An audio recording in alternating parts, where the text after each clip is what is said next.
this about investing. Everything you do learn is cumulative. What I learned at 20 is useful.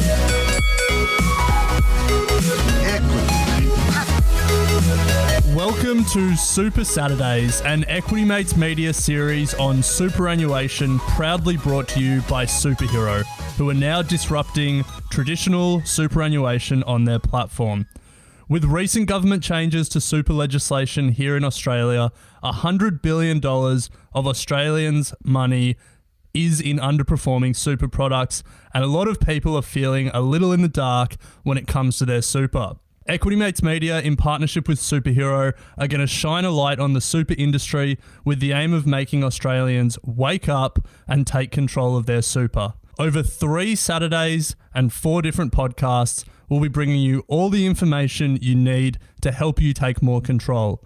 So don't miss it. Make sure you're subscribed to Equity Mates, Get Started Investing, Comedian v Economist, and You're in Good Company to hear all the episodes. Now, Equity Mates, you may be surprised to hear my voice kicking off the show. It's not the dulcet tones of Bryce Lesky, who's introduced close to 400 episodes.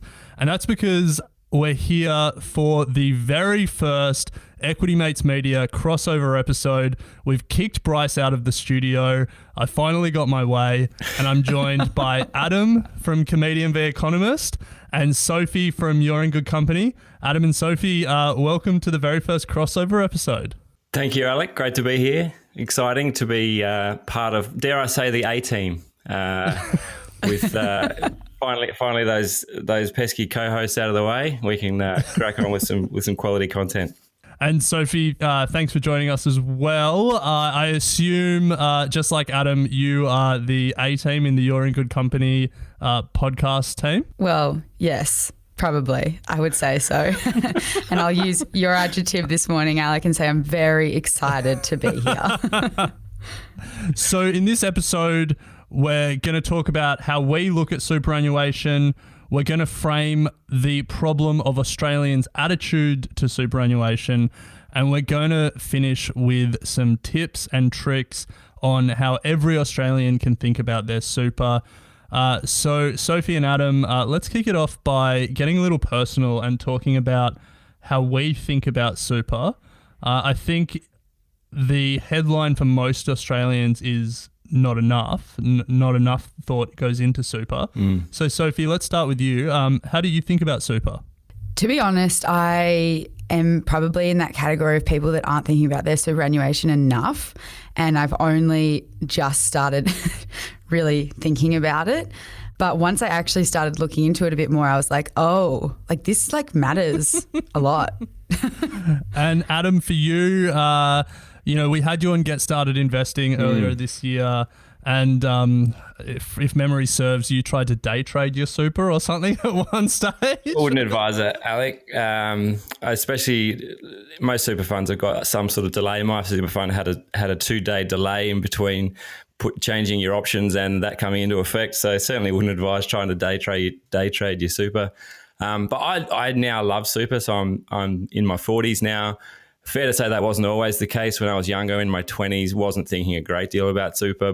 But now that I guess that I'm a bit further down the road, I can see where super is now as opposed to when I first started working, where you're not really talking about large sums of money, but now it's kind of building through the wonder of compound interest. And yeah, I'm actually really excited with where it's at, and I track it way more than I should. But yeah, it's kind of fun. How often is way more than you should? Oh, look. If I look at my share portfolio once a day, I'm probably looking at super once a week. I like to just check in on the performance, see whether I need to make any adjustments. I worked out it's only $10 to change my options, which should put most people off. But me, I'm like, well, it's only $10. It's $10. I could shift it into some sustainable options within the super because I think that's going to go well. And then see how that goes for 2 weeks before changing it into something else. So yeah, no, it's good, but I can definitely see the value in it now. I was actually really lucky. So I got into a pretty good, I think it's been a pretty well-performing fund, which was Uni Super at the time.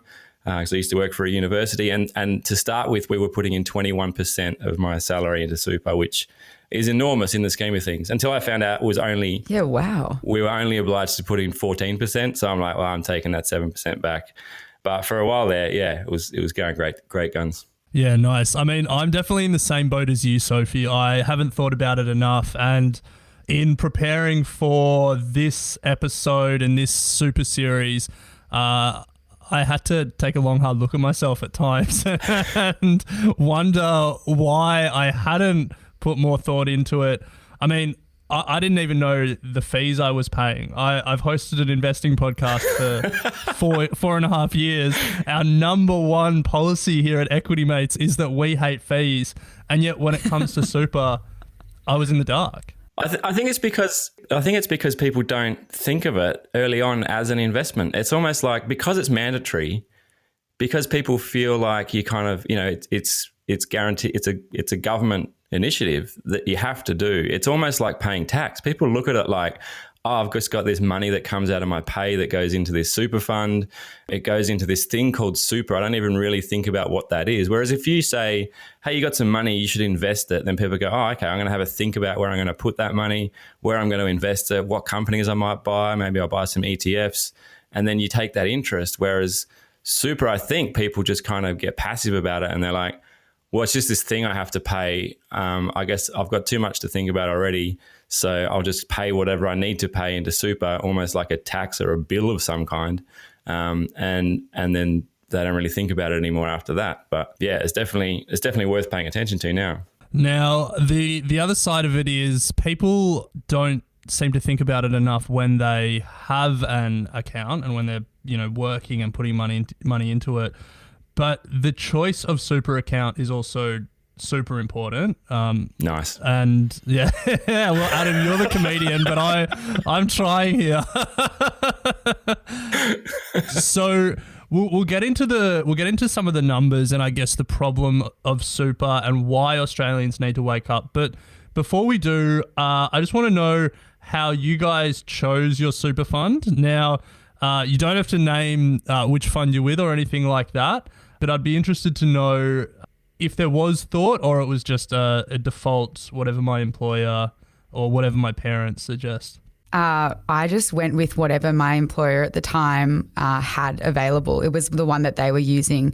And I was young as well. Like I was starting out of my first job. So like, of course, you have no idea what superannuation is and you almost don't really care because you're like, it's my retirement money. And I'm like young, so whatever.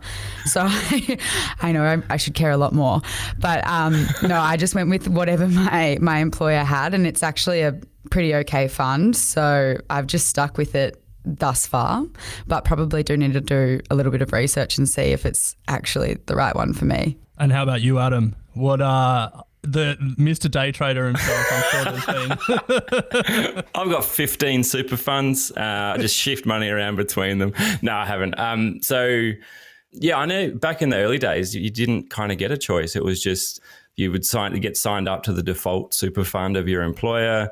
Most, I don't think, even gave you the option of like BYO super fund, which I think now is pretty common for a lot of people to have super all over the place. To be, if you've worked a lot of jobs, especially for most of us where we start out working casual jobs down at the local cafe or whatever it is, they just go, well, this is the super fund we use. So you get signed up to whatever super fund, the cafe down the road is using. That's not really a long-term view. So, but no, I've been with my super fund now.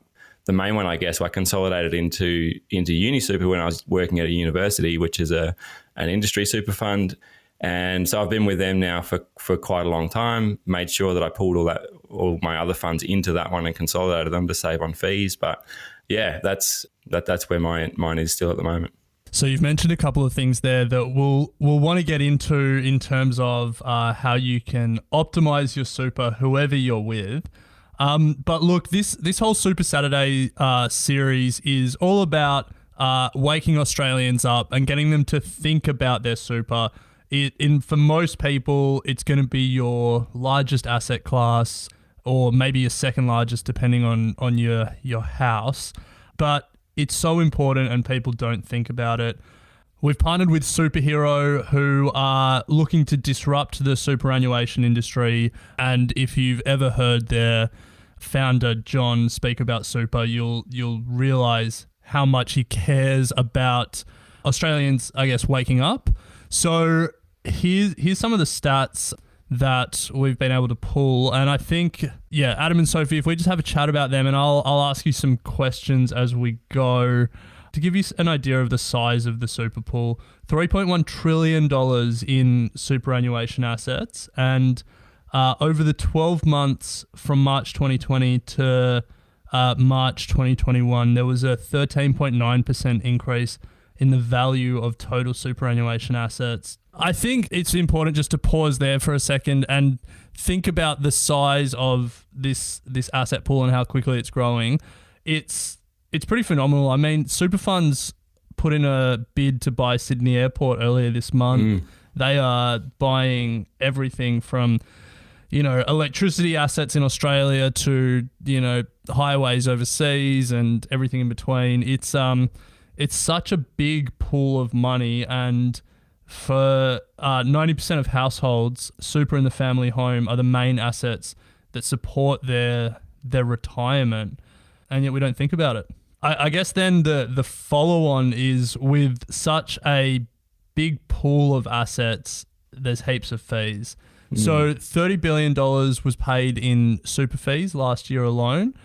And there's a variety of other costs that can come with super. Things like life insurance, income protection, TPD insurance, which I'm going to be honest, I actually don't even know what that is. Do either of you guys know what TPD stands for?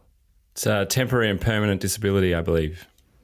There you go. Adam, you are the super expert. Mate, I'm all over it. Well, it's worth knowing because there was a lot of stuff that came out, it was probably 6 to 12 months ago, around all the different insurance offerings that form part of like default super packages. And it's worth definitely having a look at what insurance you've got and what on top of the fees that you're paying, what insurance products you're purchasing, because you are purchasing them, right? Like you see all those ads for life insurance on TV. If you ever watch daytime television, you're watching, chilling out in front of Young and the Restless, and some ad comes on for life insurance, and you just look at it and you're like, suckers, whoever who's signing up for that. And then you go, you check your super fund, you're like, oh my, well, I've actually got that. I've got a policy. So it's worth knowing what policies you've got. It's worth knowing how much they're costing you. It's worth knowing what you're even covered for, because a lot of, especially like the TPD insurance, a lot of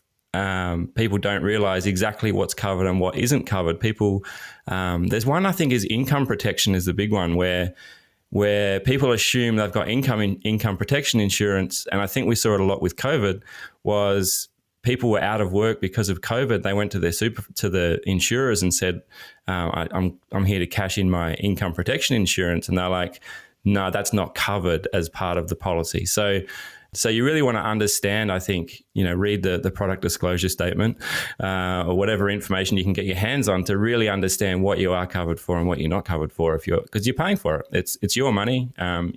It's your super. So you want to know what you're getting. I'm going to be honest. I don't know if I have any of these insurances in my super. What about you guys? Sophie, do you know if you're paying for them? I feel like Alec and I have some serious work to do with our superannuation. Like Adam's got it totally under control, and we're just like, we need to sit down. We need to have a strategy day, and work out what the hell is in our super, because I also have no idea. Maybe we're not so much the A team. Maybe we were chosen to do this crossover episode because we're the typical Australian that needs to wake up. I was promised experts, damn it. What's going on here? I thought finally I've shed Thomas and I'm teamed up with some. No.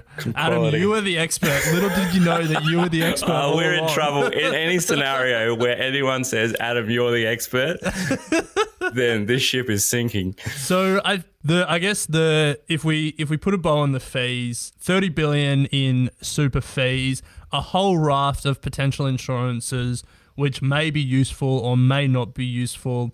Most Australians don't know what they're paying for, and that's dumb. Yeah. Sophie, sorry to say it, but it's kind of dumb. Don't single me out here. This is you as well, Alec. Yeah. No, I'm saying together we're dumb. I think there's a large proportion of people that have never even logged in. Like I saw some stat, I don't have it at hand, but a lot of people that have never even, like it's like online banking, right? It's pretty easy to log in and set up an account. I work in IT during the day and I know people in IT that have never logged into their super. So it's pretty common. Like you guys aren't alone, that's for sure. But it's pretty common that people just aren't looking at this stuff.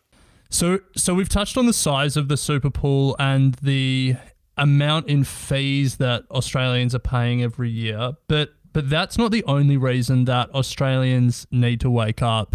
A key one is that a lot of super funds are actually underperforming their peers and the general market. So Sophie, do you want to tell us a little bit about just how big this underperformance problem is? Yeah, well, it's huge. And I think at the moment the government's trying to make a lot of, new regulations in the super space because there are a lot of underperformers. But 100 billion of Australians' money is in an underperforming super product, which is just crazy because you have autonomy and control over the super product that you're using. So really, no one should be in an underperforming super product. But if we're not aware of it, then we're not going to know. But 3 million accounts are in underperforming super products, and a member in a worse performing super product could be $98,000 worse off in retirement, which is like, I just can't even fathom that kind of money myself. So why are you giving that up in a super product? Yeah. Yeah. That pays for your caravan to go tripping around Australia in your grey years. Yes, You've already got retirement plans, do you, Adam? That's a nice caravan. Yeah, It's 98 grand. It's not even that good these days, I don't think. I want one with a car that fits underneath it, Can we come? Are we allowed to come? You want one of those big American RVs. You need to get a bedroom for Alec and I. This is going to be a big one. Oh, we'll do so many crossover podcasts on the road. From the road with Alec, Sophie and Adam.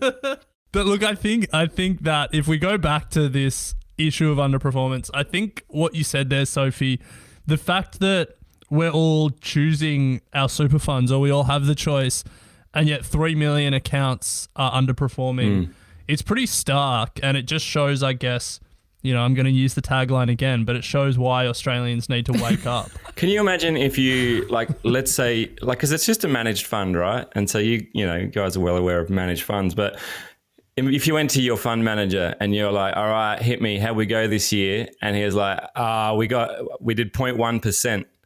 You'd be like, what am I paying you for? I'll keep my money with you. Amazing.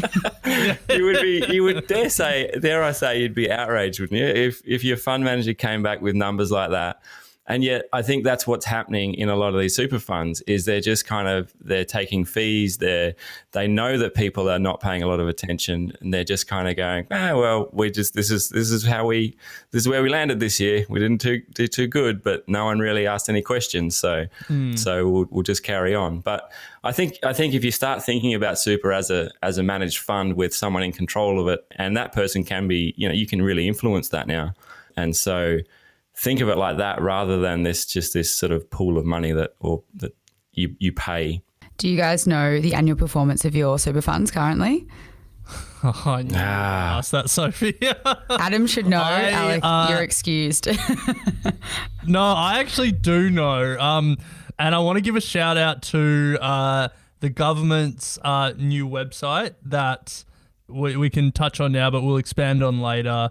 It's via the ATO and it compares all super funds because I didn't know what the performance of my fund was. But then I had a look on that website while I was preparing for this episode and now I know exactly that I don't know how it's a range. I guess there's a number of products, but between 3.5% and 7.5%. It's one of those like super products where it invests depending on your lifestyle stage. And I know how much fees I'm paying and everything because the government now lays it all out for me. It makes it very easy. So yes, I do know the range of my fund. Yeah, my super fund my performance tends to fluctuate wildly with my poor decisions that I make when I'm day trading my super fund. So, I think when they're comparing super funds, there's like a basic or a balanced option that everyone gets by default if you don't change it. So I think that's what they use when they're kind of looking at performance and comparing performance. Is they take that I think it's called balanced or default or something. I don't know what it's called. Probably varies between funds, but each fund has its own version of that balanced portfolio, and I think they then use that to compare. So I don't know exactly what my fund was in terms of performance to a number, but I know it was definitely it was in the top 10 performing super funds. So I'm happy to see it in that list. Nice. What about you, Sophie? Do you know? Yeah, I'm the same. It was in an article and my fund was in the top 10. I was like, sweet, that's my fee. But like, nice, I don't know the numbers. That's all the due diligence you need. It was like the other day, Tom, we were having some internet trouble on our show, and Tom's like, "What's your?" I said, "What's your internet connection like?" He's like, "Oh, I'm getting this many meg," and I was like, "That's not really enough." He's like, "How many should I be getting?" I was like, "I don't know either. Like, I don't pay any attention to it. I just know." Can I watch Netflix? Does Netflix work? Yes, then we're good. It's a bit like that with the super fund. You kind of go, well, it's top 10, so the number doesn't really matter, I guess. But, it's in the recommendations, may as well. In the recommendation, yeah, exactly. Now, the problems with super don't stop there. We've talked about the amount of fees and the costs that you may be paying, even though you don't realize it. The problems of underperformance, which Sophie and Adam seem to have avoided. So well done to the two of you. But there's another key problem that is a reason why Australians need to wake up and think about super. And that's the problem of multiple accounts. So Adam, as our resident super expert on this, how did we get here? Pod, do you want to tell us a little bit about that? Yeah, absolutely. So I think it's a really common problem, and it's going to get better because I think employers are now asking the question when people start, and people are entitled to bring your own super fund to your new work. But I think 27% of Australians have more than one super fund account, which means you're paying more than one set of fees. So that's going to eat away at your super. And the problem is, it's really easy now to find and consolidate those super funds. So there's a lot of resources around. There's the Money Smart website from the Australian government. There's some good info now on the ATO website. But there was some research from the Centre for International Finance and Regulation that found that less than 1/3 of people are actually even reading their superannuation statements. 4/5 are rarely or never thinking about making changes to their investment options. So, there's a lot of, dare I say, apathy around super funds. Some more stats, nearly 2/3 can't name the age at which they can start accessing their superannuation fund. I think I kind of fall into that category as well. I just assume it's whenever I decide to retire. But if I decide to retire tomorrow, then I presume I can't get it yet. So I Googled this after reading that stat. I think it's 60, but I think it's going to go up. Right. Make us work longer. It sucks. Yeah. And only 35% think of themselves as well informed on matters regarding superannuation, which that lines up pretty well with this show, to be honest. So there's about 35% of us that think of themselves as well informed. Well done there. Yep. I think that's fair. We will be well informed. Just give us some time. Yeah. Do you guys have, Sophie, do you have more than one super fund at the moment? No, I've always just had one because I have an older sister and she kind of went through that whole process of changing jobs before I did. So every time I got a form for a new job, I was like, what do I do here? And she helped me with that. So that was great. But I have so many friends. I was actually speaking to my housemates the other day and one of my housemates had 3.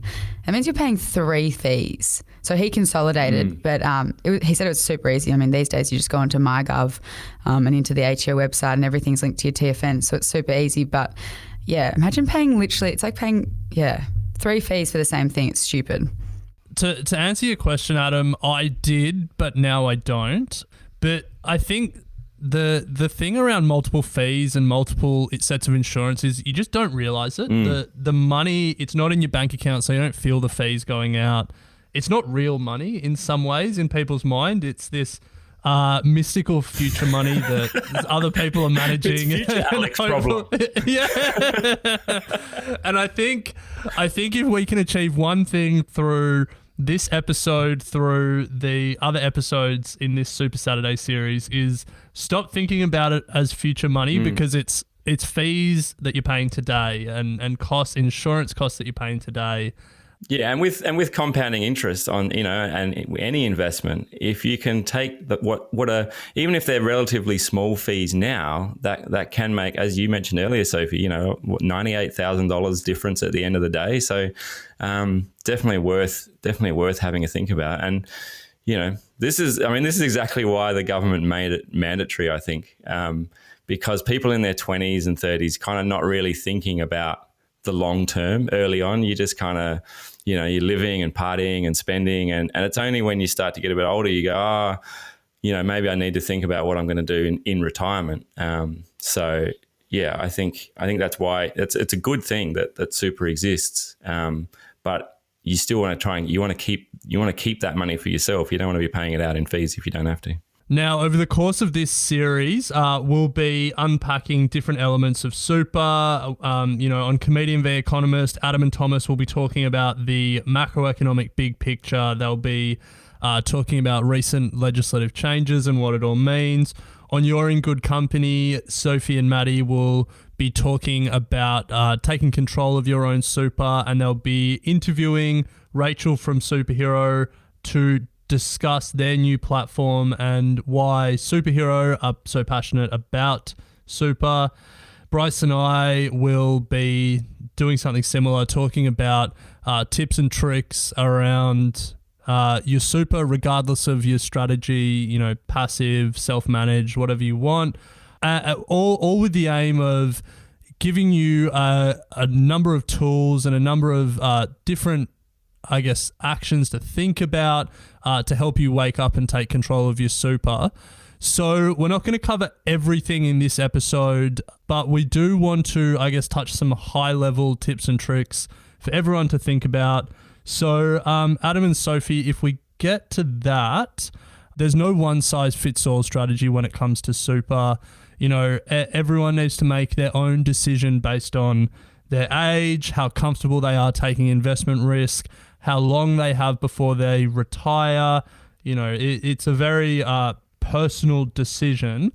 On top of that, there are some things that every Australian should be doing.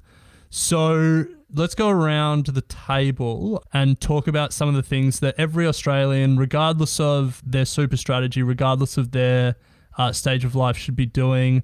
Adam, as our resident super expert, do you want to kick us off? What's one thing you think every Australian should be thinking about or should be doing? So I think everyone should log in for a start. Log in and have a look and understand what's going on. But I keep going back to this advice my mum gave me early on. She was like, go high growth early on. Like, this is obviously not financial advice. As Alex says, it should line up with your own situation. But she was like, you're young, you can ride the peaks and troughs of the share market, because that's where the money goes, right? For the majority of it's invested in the share market. So go with within each super fund, there'll at least be a kind of a balanced, conservative and a high growth option. So, I think it's really good to kind of consider that high growth option, particularly while you're young. You've still got a lot of your working life ahead of you. You can ride out the peaks and troughs. That changes as you get older. Once you sort of hit 50, 60 years old, you're nearing retirement. We saw it with COVID, where the share market kind of tanks like 30%. You don't want that to happen at 65 years old when you're just about to retire. But if that happens when you're 30 years old, and that, you can obviously, the share market then bounces back, you're back on track. And in fact, it bounced back, with a vengeance. It's now higher than ever. So I think, understand what options you've got within the super fund and consider what's right for you. But definitely for me, going high growth early has really, I can see that difference that's made now. Important to stress that that's Adam's strategy, and everyone has their own strategy and should speak to professionals if they're unsure of their strategy. Do not take financial advice from a podcast. But Sophie, if we stay on this track of things that every Australian should think about or should do, what's something that you think every Australian should do? I think everyone should be jumping onto the ATO's Your Super comparison tool. I did it myself for research for all these episodes, and I think it's super beneficial because it kind of just lays it out, all the different criteria. You can see it in an easy format and compare superannuation funds easily. One of the functions that I did really like was one of the criteria was whether the superannuation stayed the same the whole time or if it changes with your life cycle, which is kind of what Adam just touched on a little bit. So it was easy to be able to identify funds that could be a little bit more malleable to your needs or wants. So yeah, I think it's just an easy place to see all the super tools that are out there and make your own comparisons so that you can be in a fund that isn't underperforming. Yeah, I can't second that enough. I think, the government cops a lot of slack these days, not least from Adam and Thomas on Comedian The Economist. We just call it like we see it, Alec.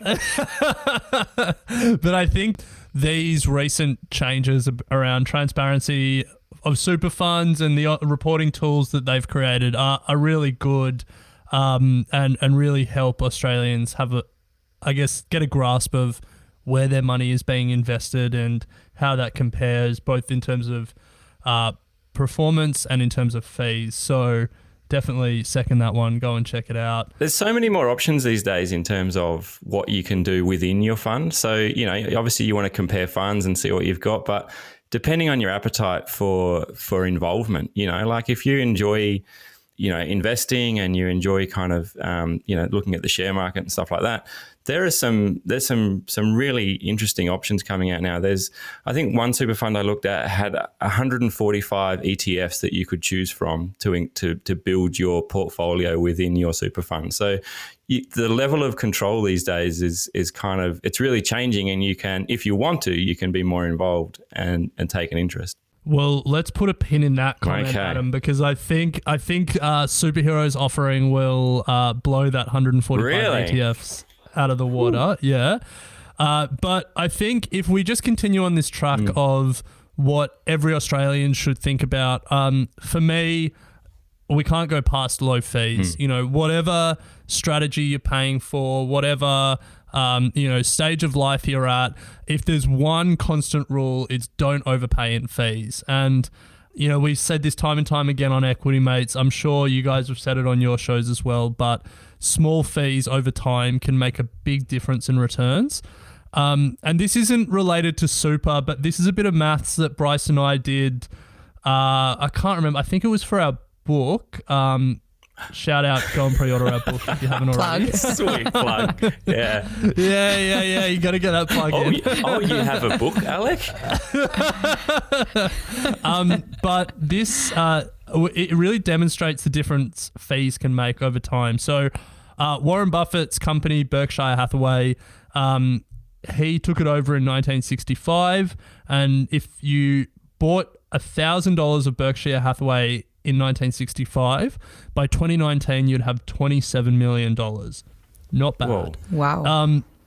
If Buffett charged a 1% management fee, that $1,000 would have turned into $25 million rather than $27 million. So $2 million, a lot of money, but not that big a difference. If Buffett charged a 2% management fee, you would only have $9 million. Wow. And then if Buffett charged a 2% management fee and a 20% performance fee, which was the standard for hedge funds for years, you would have $6.5 million. So if you think about the difference between no fees ending up with $27 million and the traditional hedge fund fee arrangement, you end up with $6.5 million, it's a big gap. Huge. Yeah, that's a lot of caravans. And 2% sounds so little as well. Yeah, it sounds like nothing. It literally could get Adam the most luxurious caravan that has ever been created. The Guinness World Record largest caravan. Wow. But I think for me, it's not about paying the lowest possible fees. It's not about getting 0.01% fees. You know, different strategies have different fees. Different managers have different fees. But it's just about knowing what you're paying and not overpaying. That's a really good point. So any other tips and tricks or actions that every Australian should take regardless of their super strategy? I'm not the expert. Don't ask me. I would love to give you some more advice, but I'm waiting to get Adam's advice, really. That's why I'm here. Oh, yeah. Well, I think one that we touched on earlier that bears repeating is consolidate your super. If you've got multiple accounts, there's no reason for that. You're paying multiple sets of fees. You may be paying for multiple sets of insurance, so consolidate. And review too. You know, like as we have touched on, you can change funds now, so it's fairly easy to change them. It's as easy as it is to consolidate them. If your fund isn't performing, then shop around. You know, have a look at what's out there. Have a look at how your fund's doing. If you've got multiple ones, then you don't have to pick one of the ones that you already have. You could go, well, you know, go and do your comparison. A bit like if you were shopping for, car insurance, or if you're shopping for any other financial product. There's literally nothing stopping you nowadays from just shopping around and having a look at what's out there in terms of super funds. So you don't have to go with the one that your employer gives you anymore. You don't have to go with the one that your parents think is a good one. You can plot your own course. Well, I think that's a good uplifting note to end this episode on. Everyone should get out there, do their research, and plot their own course. If you want help plotting your course, navigating this course, stick around on the Equity Mates Media Network for the next 3 weeks. We'll be releasing a number of episodes across our Super Saturdays on Comedian v Economist, You're in Good Company, Equity Mates, and Get Started Investing, all with the aim of helping you wake up and feel like you've got more control of your superannuation. And it's a big thanks to Superhero for helping us put on this series. Superhero are coming out with a new super offering that will help Australians take control of their super. You know, Adam was blown away with a super fund that let you invest in 145 ETFs. Well, Superhero are going to blow Adam's mind then because... I can't be trusted with any more than 145 ETFs, to be honest. Actually, yeah, we should talk to them about not letting you set up an account. Superhero have a couple of options that really let Australians take control of their super. They have an autopilot option where 70% is put into a diversified portfolio, and then the remaining 30% can be put into 6 themed ETFs. That's not the part that's going to blow your mind, Adam. But then they have a control option where 25% is in a diversified portfolio, and then up to 75% of your superannuation can be directly invested in any company in the ASX 300 or most of the ASX listed ETFs. Wow, that is. Yeah. That is. But that is good. I mean, that's exciting, but it could, you know, we should note the risks with any share market investing and choosing your companies. Stock picking. Yes. Yeah, definitely. It's not for everyone. A lot of people like that their superannuation is invested by someone else and don't want to take that control. And I think the message in this episode and the rest of this series is whether you self-manage, whether you do this hybrid model with Superhero, whether you get a fund manager to manage it in a super fund, whatever is right for you, you still need to wake up. You still need to actively make that decision. Australians need to stop being apathetic about their super. I feel victimized. I feel like, but I've woken up. This is a lot of this is a lot of self-talk for me, Sophie. It's so good. It's now a therapy session. These are my morning affirmations. I will not be apathetic about my super. I will wake up. I'm just looking forward to having more people to talk to about super. Like I go to parties and I'm like, who wants to talk about super? And everyone's like, what are you? Seriously, get a life. Have you been invited to parties, any parties lately, or have they stopped inviting you? No, they're kind of dried up, to be honest. Wonder why. Yeah, don't be by that guy. He always talks about super. No, but I saw there was an article where someone was complaining that their super fund only sends them a statement once a year or something. I'm like, you don't need to wait for your statement to arrive in the mail. This is not 1975 anymore. You can log on. It's, as I say, it's just like internet banking. You can log in, check how it's going, make some decisions. Get control of it through. You don't have to do it every day like I do. That's weird and obsessive. But it's pretty easy to log in and see how it's performing. I think most funds now don't even do that. You do the yearly statement, which is like the official record, but most funds will give you like an indication of where it's at, how it's tracking. I would suggest to everyone to do it right now. Go and log in. Set up your account. Do it. I forgot my password. Do your reset. I had to do that. I'm looking at you guys. Account, maybe. Tell you what, I'll do it for you. I'll send you your credentials.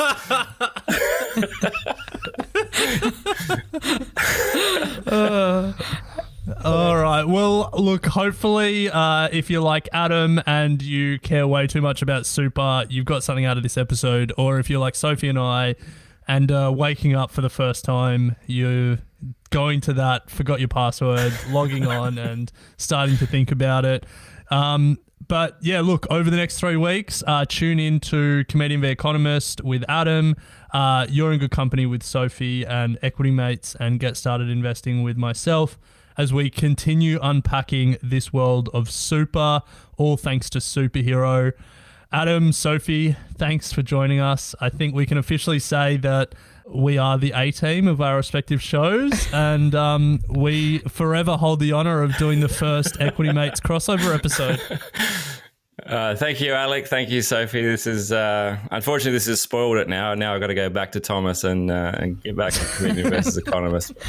But this has been a lot of fun. Thanks for having me. Thanks, Alec. Thanks, Adam. Equity Mates Investing Podcast is a product of Equity Mates Media. All information in this podcast is for education and entertainment purposes only. It is not intended as a substitute for professional finance, legal, or tax advice. The hosts of Equity Mates Investing Podcast are not financial professionals and are not aware of your personal financial circumstances. Before making any financial decisions, you should read the product disclosure statement and, if necessary, consult a licensed financial professional. Do not take financial advice from a podcast. For more information, head to the disclaimer page on the Equity Mates website, where you can find ASIC resources and find a registered financial professional near you. In the spirit of reconciliation, Equity Mates Media and the hosts of Equity Mates Investing Podcast acknowledge the traditional custodians of country throughout Australia and their connections to land, sea, and community. We pay our respects to their elders past and present and extend that respect to all Aboriginal and Torres Strait Islander people today.